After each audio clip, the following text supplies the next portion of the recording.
Telugu Desam party parliamentary అధ్యక్షునిగా నన్ను ఎన్నిక చేసిన చంద్రబాబు నాయుడు గారికి, మా యువ నాయకులు లోకేష్ బాబు గారికి, మరియు నియోజకవర్గ ఇన్ఛార్జీలకు, ఎమ్మెల్యేలకు, మంత్రులకు అందరికీ నా కృతజ్ఞతలు. ఈరోజు ఒక 10 రోజుల క్రితమే నన్ను అధ్యక్షునిగా పెట్టారు. ఖచ్చితంగా తెలుగుదేశం పార్టీని రాజంపేట పార్లమెంటరీలో బలోపేతం చేసేదానికి ఖచ్చితంగా కృషి చేస్తాం. మిగతా ఆంధ్ర రాష్ట్రంలో మిగతా పార్లమెంటరీ నియోజకవర్గాలతో పోల్చుకుంటే రాజంపేటలో అత్యధికంగా వైసీపీ వాళ్ళు 2 చోట్ల గెలిచారు.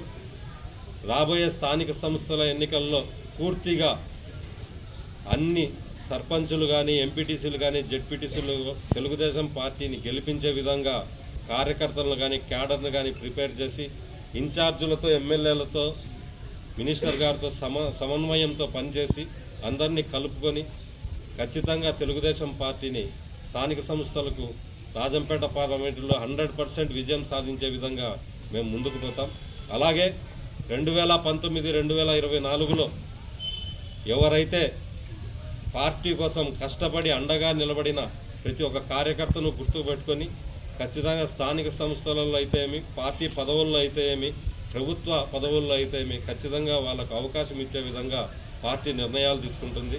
ఇన్ఛార్జీలు అందరం కలిసి తెలుగుదేశం పార్టీ బలోపేతానికి రాజంపేట పార్లమెంటరీలో తప్పకుండా కృషి చేస్తామని తెలియజేసుకుంటున్నాను.